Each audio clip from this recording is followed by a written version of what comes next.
This segment is sponsored by OnCenter Software. Welcome to ConstructTech TV. On today's Tech Update, I'm going to be tackling the top trends for your job site.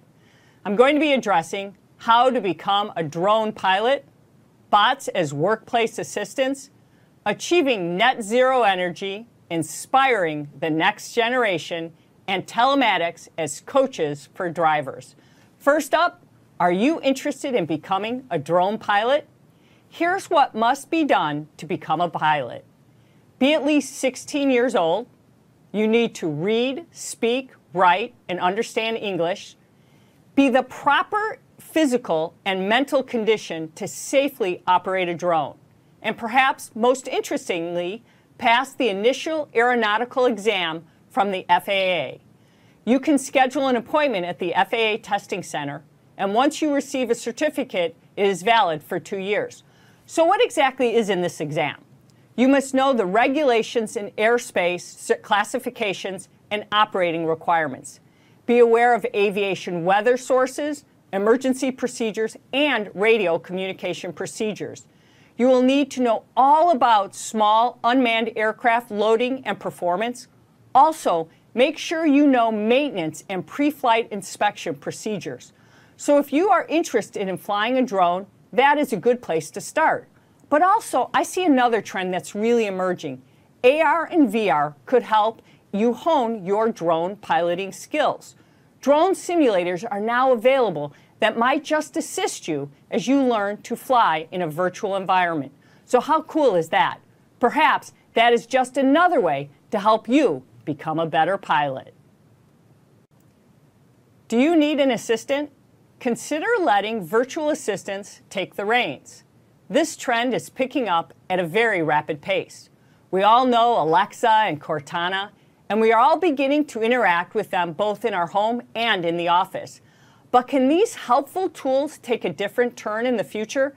If my usage is any indication, we all might be hanging out with Alexa or something just like her in the very near future. In fact, construction job sites might be turning to artificial intelligence and even robots in the not-so-distant future. Consider, for example, Furhatz Robotics. This company recently raised $2.5 million in funding. With these robots, they mimic human personality, gesture, and intonation. It uses computer animation and projection to create an impression. Its brain is built on social intelligence platform. The company's mission? To create a new interface between humans and technology. Can you envision working side by side with a human looking like robot serving as your next workplace assistant? It might be coming very soon. Net zero energy is beginning to become a reality. This is producing as much energy as is used over the course of a year, and naturally, it is a tough feat to pull off. There are still only a small number of buildings that meet this criteria. But the good news is research, technology, and renewable energy systems are beginning to make it more feasible. These types of buildings and homes often combine a good design and renewable energy systems. Let's take a look at just one recent example. Colorado College recently completed a library renovation and achieved net zero construction. Beneath the quad is a geothermal energy field with 80 wells. This functions as a heat exchanger for the reversible geothermal heat pump. Also, a rooftop solar array powers part of the project. This is only one example, as I just said, but I believe we will see many more in the very near future, especially since all federal buildings are mandated to achieve net zero energy by 2030, which means those entering the planning process now are often considering it. Are you? November 8th is National STEM Day. It is designed to inspire kids to explore science, technology, engineering, and math, and it is an important lesson to all of us. We all need to work together to inspire the next generation of leaders. This is also critically important in construction. We all know there is a big worker shortage. We need more young, innovative workers in this industry. I have reviewed a number of studies from FMI, NAHB, and other organizations that are showing the construction industry just isn't cutting it for millennials and the next generation. But the good news is that the construction industry can reverse this trend by understanding what younger workers want out of employers.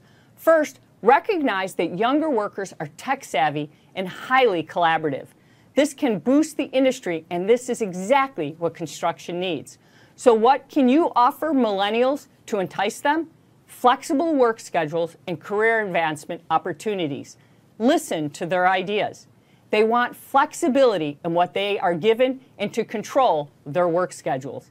They need constant feedback, lots of communication. The old way of annual reviews isn't going to cut it anymore. They like constant coaching and, as I said, feedback. If you want to attract the best, then it's time to think like the best. Are you ready to attract the next younger generation? Who is coaching your drivers? Perhaps there's an opportunity to let telematics be the backseat driver. The data gathered from many of these systems can help with training your employees. It can score driver behavior and give the necessary feedback. It can also identify at-risk drivers and provide predictive modeling. We see one new example come from a company called Mentor by eDriving. This can certainly be a big opportunity for construction.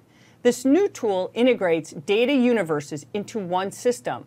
This includes driver incident, collision, and other performance indicators. It gives drivers clear, actionable steps to improve their behavior. While this is only one example, there are many great tools out there to help your drivers. This means being able to access data about driver behavior on and off the job site for your next project. That's your tech update for today.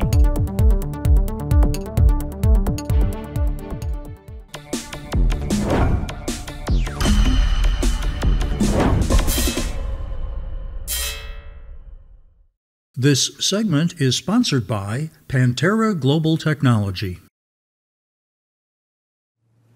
Welcome to Safety Zone. Wearables. We see predictions that the market is going to be worth $25 billion by 2019.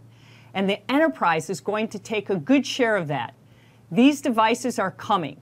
They offer opportunities for improved productivity and greater insight into data. But some pundits are claiming they improve safety. For instance, if a device can monitor fatigue, it can alert a worker to take a break. That is a powerful benefit. On the flip side of that, all of this, safety experts are asking, do some wearables create a distraction? This is a topic that the industry really needs to explore. Do they help or hurt the job site? That is what we are going to discuss on this segment today. Here to chat with me, as always, is Laura Black, editor of ConstructTech. Laura, welcome to the show. Thank you. So, Laura, let's talk about that. You know, we've talked a lot about wearables. We've talked about the importance of them. But the real question now is, wearables really a benefit to the job site, or are they creating a distraction? What do you think that's happening right now? Well, I think it's important to look at wearables because I think there's really two different types to consider. One is the type of wearable that sends data directly to the worker out at the job site, and the other the worker doesn't necessarily interact with that. So something like that would be, like a badge on a ID tag or on a hard hat that's sending data about that worker's location back to the office, right, or to the central monitoring system. The worker doesn't necessarily know that that data is there. They don't necessarily interact with that data regularly at the job site. So something like that definitely would not cause a distraction. But there are wearables out there that that workers are interacting with that data right out at the job site, right? So like a smartwatch or a device that, as you mentioned, alerts a worker if they're fatigued. As you mentioned, powerful benefit there. But if they're getting an alert in that data right out of the job site, there could potentially be a distraction there. So we have to look at the benefits of wearables in the sense of if it's providing insight to, let's say, their manager that they're fatigued, or providing insight that they're in a dangerous work zone area or something, that now is providing valuable information. So we're looking at saying wearables have its benefits. So we're seeing them as saying, look, that worker is wearing a hard hat and we're getting alerts, or they're wearing a safety vest. That wearable is providing valuable information, sending it back so somebody knows they're having a heart attack or something's happened wherever those alerts are being sent, that you're saying that badge or whatever is alerting, saying, look, this is dangerous information.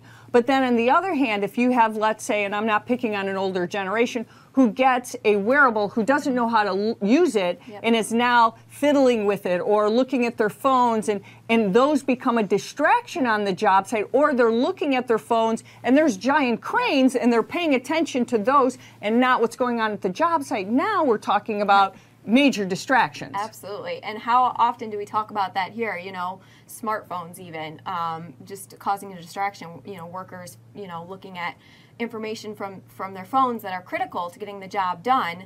But it is causing a distraction on the social job media. site. Yeah. I mean, social media has become, we're obsessed with social media. I mean, we hear it all the time. I mean, our president is up early in the morning tweeting all the time, and people are obsessed with every tweet he sends out. But I think what we have to look at is, what is that? Is it valuable information or not? But look at AR and VR. I mean, there's valuable training opportunities when we look at what those things can do, because we look at hard hats right now that are providing valuable information in training or putting our workers into those experiences that they're actually allowed into.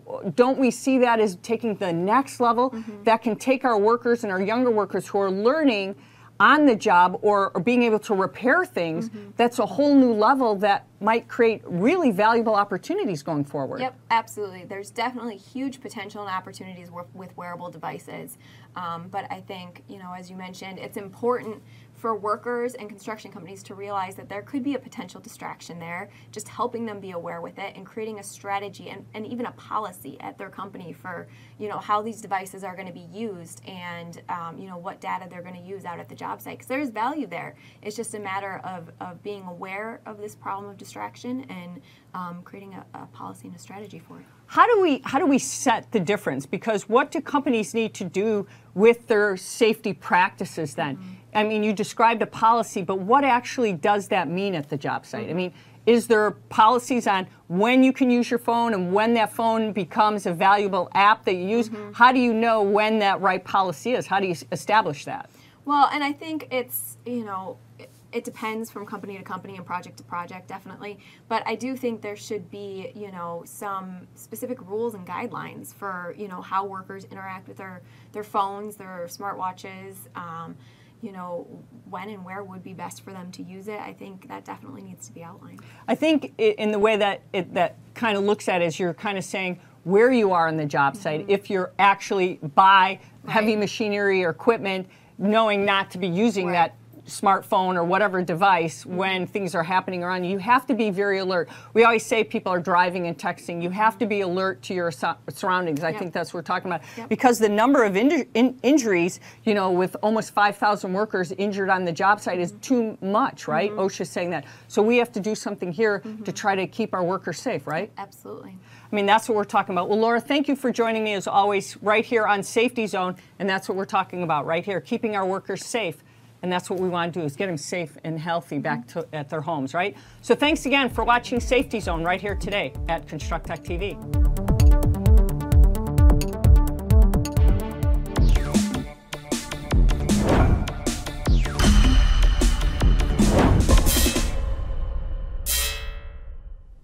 Charlie Steed was performing some work for Utility Power Company in southern Utah. Specifically, he was helping do some transmission line work. A group of engineers were discussing that they would need to hire a pilot to fly a helicopter to pull an electrical line over the remote roadless area. But one of them joked, unless we could get Charlie and his boys to come fly their drones. The Steed boys, Roy and Kevin, have been involved in the RC hobby ever since they were little. And they began flying their drones early on. When I started my aerial business, it was back in 2015. I flew drones before that. We were into the RC industry. But you know, I was looking into this industry and figuring out, what can I do? I really have a passion for this industry. It's and I wanted to figure out, how can I put this drone to work to where it's turning back the investment that I'm investing here. And so I started out thinking, I'll try photography. It turned into a very competitive market. And as I went on, we were in the electrical industry, and my dad was in the lineman industry working for a power company. So I did an interview with them probably a few months after I started my business. We talked about it. We were mostly talking about the inspection work. And probably a year and a half later, it turned out that they had some pulls that need done with the drone. And so Charlie and his sons attempted to what most thought was the impossible, pulling a cable line with the drone. But let's take a step back to paint a really great picture of how the Steed family had to overcome some hurdles to accomplish this task. Flying a drone in remote rural Utah takes time, careful planning, and surely some great setup. It's over in southern Utah where you have a lot of mountains and ravines, and we had these big canyons that we were flying over that you couldn't drive through, and it was really hard to even hike through it. And so we would get a crew on one side of the ravine, and they would drive around to the easiest place to hike in, and then I would hike in from one side, and then I would have to take my drone all the way back over the canyons to land it to get new batteries. So we had to set up where we had a place to base the drone with the battery charger system, with the generator, and then we had the crew up on the top where the line was being pulled from. Then we'd had to have another one of us over on the other side where the line was being pulled to so that we could receive it.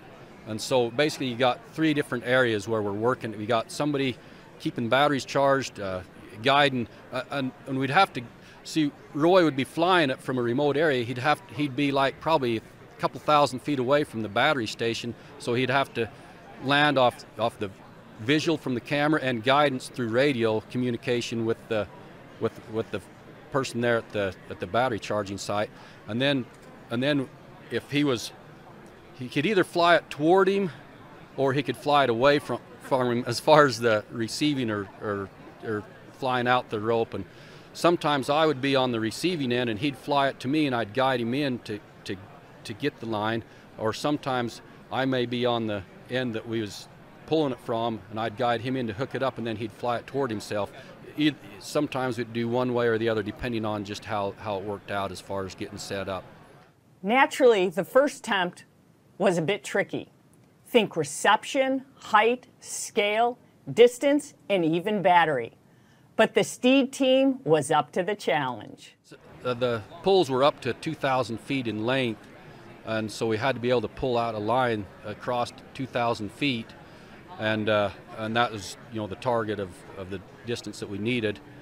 And so these drones we had were too small, so after a couple of efforts and seeing that we were not going to do very well that way, then we invested in a bigger drone. After realizing they needed to make some changes, they went back to the drawing board. This time, they decided to look at how a different drone might solve the problem. We got another Inspire in. It was the version of Inspire that was supposed to carry the X5 camera. So from our understanding is the motors were bigger, so we could lift a little more payload. So you thought, we'll bring this in. We built us a drop system on it to release payload, because our concern was if we get this out here, our battery starts going dead, this string gets caught, we got to be able to drop this load to get our drone back safely. So we put together a drop system and mounted it on there, and the second flight was definitely an upgrade from our first flight. Now I'm laughing here because you guys are all breathing. I can just see the sigh right now you guys are feeling. We saw success here, that's what it was, right? Look at you. That's right. Yep. Roy, you're sitting there going, I'm receiving a success here and flying that thing. Look at it. I see it. And so when we flew that second one out from primarily that first flight, The second one gave us I mean, it felt like we were on the road. The first one really got us on back to the planning table again, wondering how it's going to go. The second one, it put a lot more, there was a lot more uplift. It gave us more motivation. We says, you know, this is going somewhere now. We got a bigger drone. Looking ahead to the future is what brought the Steed family to Interdrone, and that is where I met up with Charlie, Kevin, and Roy. It's at Interdrone that the Steed men were on the search for the next drone of the future. They are seeking something bigger and better and the drones that'll assist them on their future projects. We're mid-span here. We've got some improvements to make, and I mean the whole project in general is a work in progress for sure. I mean, we've got a lot of things we need to improve on it, but yet it's encouraging to know that we are able to accomplish the task, you know, in whatever measures we're able to so far. But we're looking for, you know, better ways, better improvements. You know, how to advance and take this capability to higher levels of efficiency and production and just make it work. They see even greater opportunities for drones in the future, specifically using drones for thermal inspections for transmission lines. But even more than that, they are turning their childhood hobby into a full-time career. I guess what it boils down to, though, is that if we can go and make our passion our job, then that's what we're after. I mean, if I can go, I mean, I flew model airplanes and helicopters for a long time just for the fun of it, and it just costed me money. And now if I can do it for my job and be able to make money at it and do it for all the time, basically, then that's what I'm after. As I see it, they just might be onto something. KRS Aerial. That's someone you should know.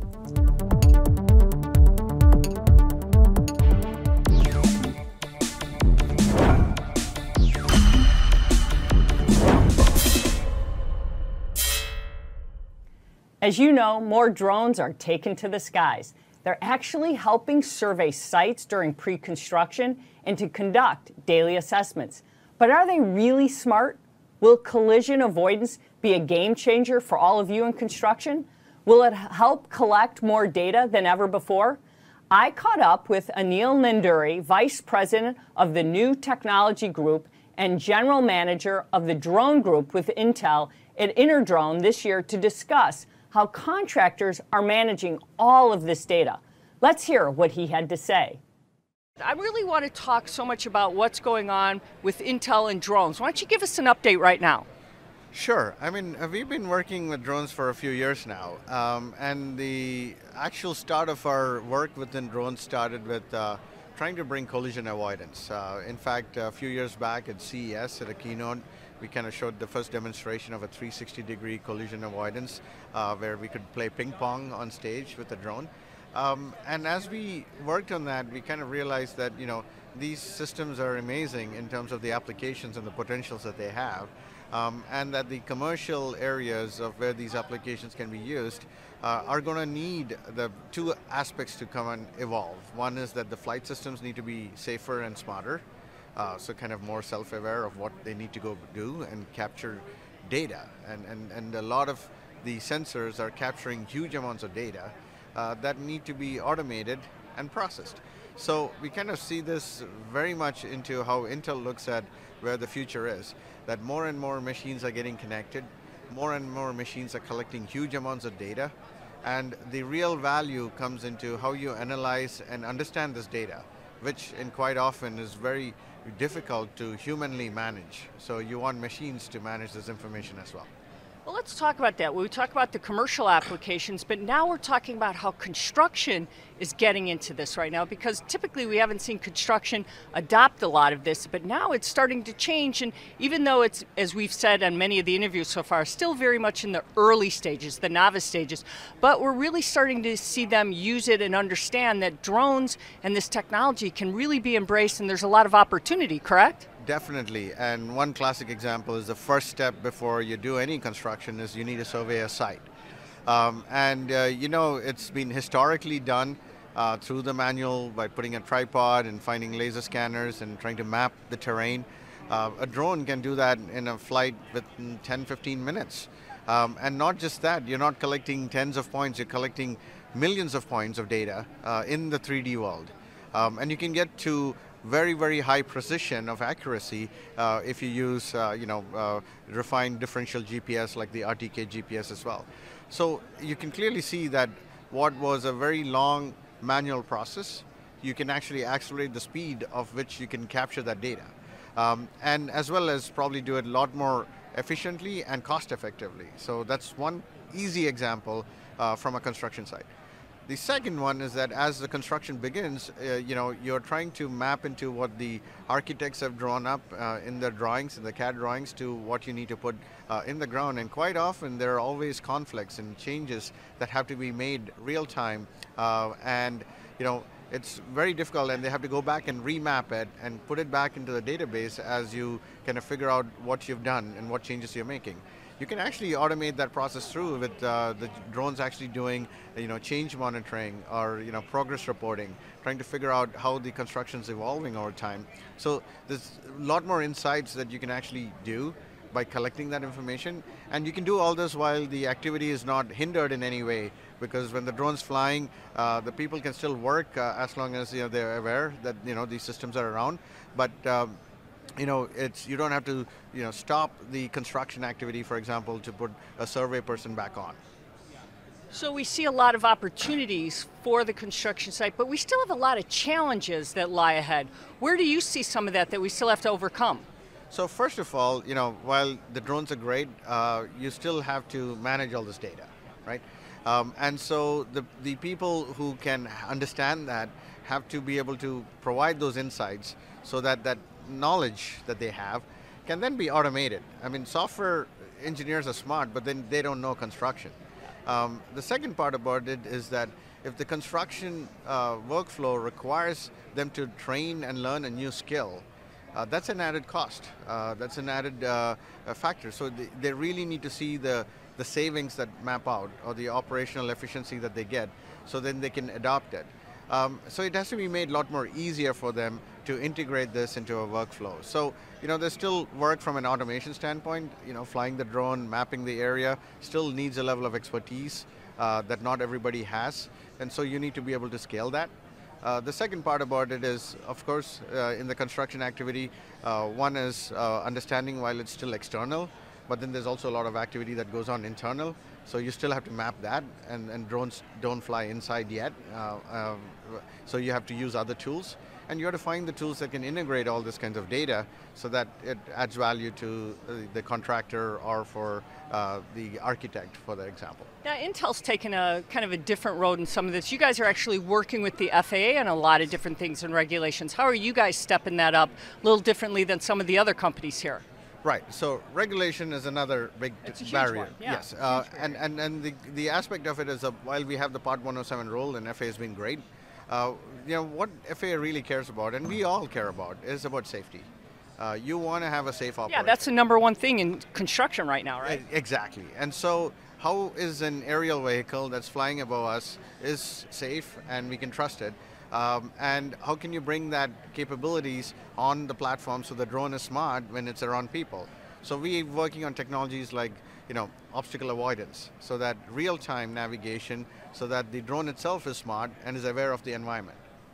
So that's one technology we've worked on, and we've demonstrated that a couple of times, and we want to bring it into our product portfolio. The second aspect of it is in terms of making sure that the airspace integration is also done in a safe way. So there's the unmanned traffic management system that NASA is piloting, the UTM task force. As more and more drones come up there, how do you ensure that two drones, they know where they are flying and they have permissions to fly, and you are able to trust that this is an authorized flight? So how do you automate the approval process, the tracking process? And that's what the UTM is all about, is how can I create an air traffic management for this drones? This drone stuff is pretty exciting. So I hope when you're looking at it, you're finding new ways to manage all your project data. That's Innovation in Tech at Interdrone 2017.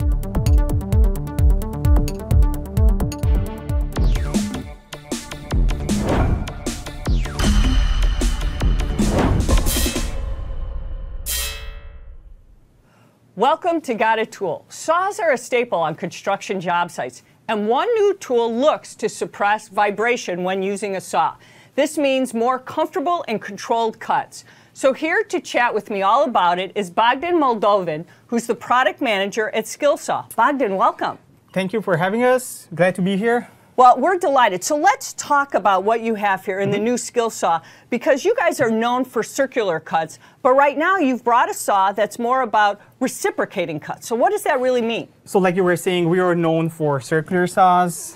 The Worm Drive 77 is our legendary worm drive, and you will find it on almost every job site nationwide out there.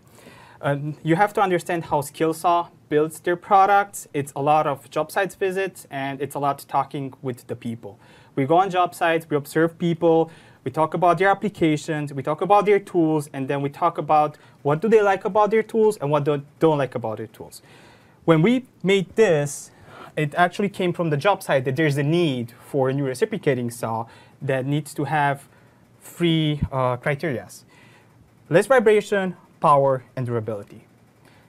So thinking about that, what typically is the typical application is used at the job site that the pros are using these for? So typically, this is a tool used for demolition. You will see it in cutting down walls, cast iron, metal. Depends on the trade they're in, but it's almost the same materials.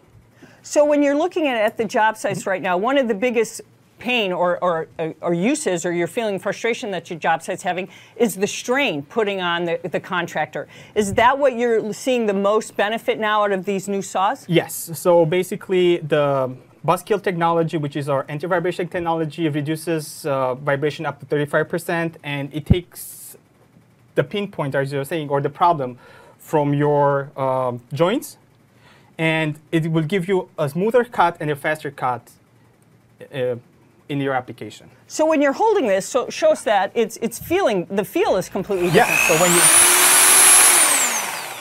So the first thing that the pros are noticing is when they pick up the tool and they run it, clearly they see that there's a vibration reduction. So you don't have to cut with the tool to notice it. You will feel it right off the bat. So that makes it easier when they're on the job site. And this is kind of what you showed, the cutout. So tell us a little bit about that. So like I was mentioning, this is our counterbalance. We call it the Buzzkill, and we are not shifting vibration. We are actually canceling vibration. Once the spindle goes in the front, the counterbalance comes in the back. So we have two opposing forces. Usually our competitors in this market or in this category are using a Scotch yoke mechanism or a crankshaft, and that is something that shifts vibration. They are not canceling vibration out. That will give you this feeling. Like, that shaking that you shaking. have all the time. Yeah, so is that how you guys are really differentiating yourselves from the competition right now? That, and we have a powerful motor in it. It has 13 amps compared to 11, 12, or 10. It will give you a faster speed of cut. It's the whole mechanism on how we designed the mechanism. It also has less heat. You know that heat kills motors and tools. Less vibration, which takes a toll on your body and on your tool. So this is how we make a difference between us and others. So now this is available right now. How long has it been available, this product? It's been online for a couple of weeks, and it's going to go in the big boxes pretty soon. So when you say that, like the Lowe's, the traditional hardware stores. Yes. So now when you look at that, that's where we can get these products. What are we talking about in price? So we are talking about $99, and this is where this entry pro saw starts at. So if you ask me about competitors, for example, they will start usually around $89 to $99, depending on the promotions that they are running. So looking at this right now, it makes me think about, we're talking about our show here in November, that people use saws for the craziest things. What are some of the crazy stories you see people using saws for? I mean, you know, are they cutting up turkeys, hams? What are they doing with them at the job site, or maybe not even at a job site? So back in the days, people were putting big plates on those, like knives, and they were cutting pigs, or, yeah, seriously. Crazy stuff, That's crazy. You know? That's crazy stuff, okay? Right now, whatever we saw is, we went to Ohio in a junkyard, and we visited some user, and his guys were actually chopping cars with those saws. And I can tell you that they go, when we talk with them, they go through a saw each 2 weeks. So can you imagine how much pressure does a saw like that put on your body? It's So as I hear you say that, my first reaction is we always think about safety at the job site. So these new saws, if I think about it, are going to reduce injury on the job site and help workers stay longer on the job site and bring that injury level down. correct, especially when you have a job sites where people are using this 8 hours a day. We have a pallet guy, and they're using saws there to cut down wooden nails. And they're using it 8 hours on the production line. For somebody like that, this saw would be a blessing to his joints. Well, I got to tell you, Bogdan, this is exciting to hear that you guys are bringing this new saw to the job site and reducing injuries while you're doing it. Thank you for being with us. Thank you I for having appreciate us. it. That's our Got a Tool for today.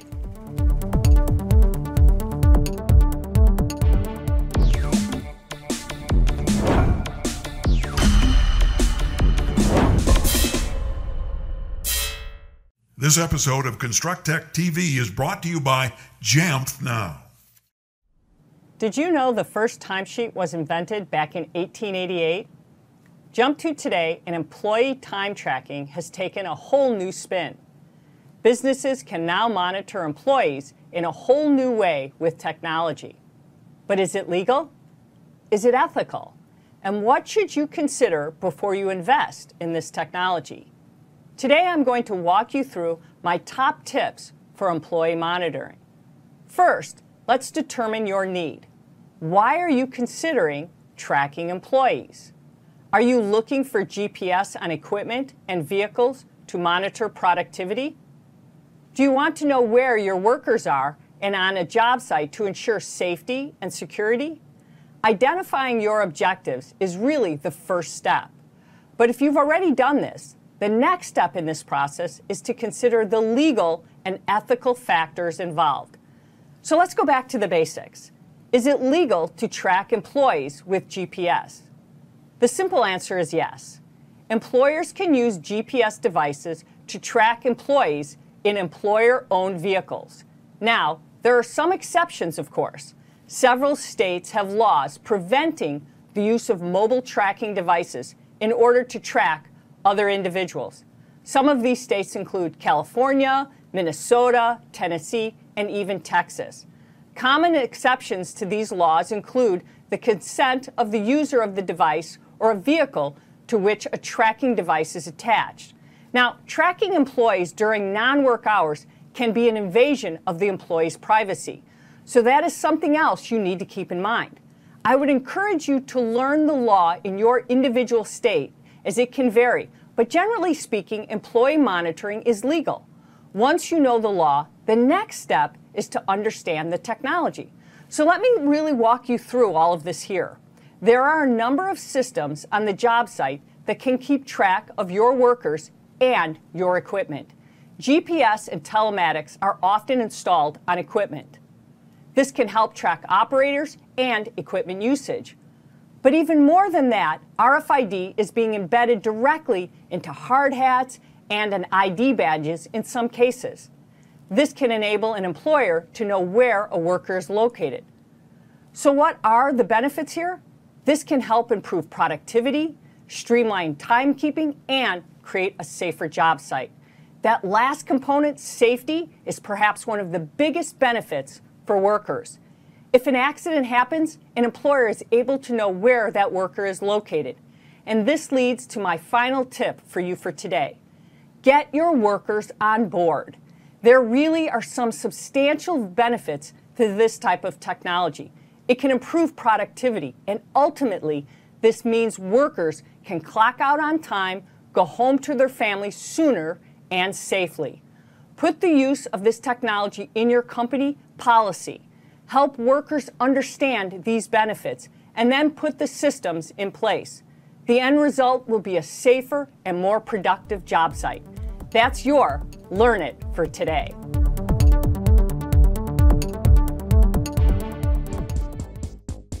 Jamf Now helps businesses manage Apple devices in the workplace. Jamf Now makes managing and securing every work iPhone, iPad, and Mac easier than ever. See the power of Jamf Now for yourself. Create an account today at jamf.com/constructtech. Start managing your first 3 devices for free. That's jamf.com/constructtech.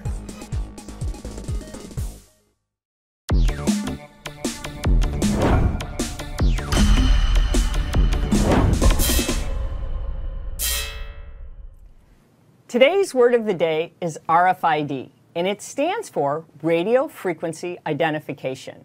And it dates all the way back to the early 1900s. Radar was first developed in the 1920s, and RFID was developed soon after that. And in the next several decades, research was done to fine-tune the technology. Now jump forward to the 1980s and commercial expansion begins. And this is when things truly get exciting. We see ways to use this in transportation systems, animal tracking, we see it in retail, and now it's really expanding in construction. And I like with all of this technology, it starts to get smaller and even less expensive. And this makes it easier to implement, and we're really starting to understand it. And now let's dig into the technology itself. So there are a few components that you really need to understand. First, there's a tag, and there's even a reader. Now the reader has an antenna and can read the tag. So another key factor that I want you to keep in mind and to understand is the difference between what are passive and active tags. Passive tags, as the name implies, which is really important, waits for a signal from an RFID reader. Passive tags have no internal power source and are limited actually to the distance overall. They're powered from this electromagnetic energy transmitted from an RFID reader. Passive tags are typically smaller, they're even cheaper, and they're even flexible. Where if you look at an active RFID tags, they're powered by a battery, and they're continuously broadcasting their own signals. Active tags track real-time location of assets, and this is very important because active tags provide a longer read range but are much more expensive than passive tags. Today, RFID can capture a plethora of data at the construction job site. And this is what you need to know because we've seen really great use cases of RFID in construction. So let me give you a couple of examples where you can track location of materials on a construction, even these large projects that we've seen. So some companies are using it to identify the whereabouts of employees or even your tools. It's even being used on embedded tires to communicate data on pressure, temperature, and even the tread depth. RFID technology is continuing to improve all over. RFID, that's your word of the day. And thanks for watching Construct Tech TV, where we are talking tech at the job site.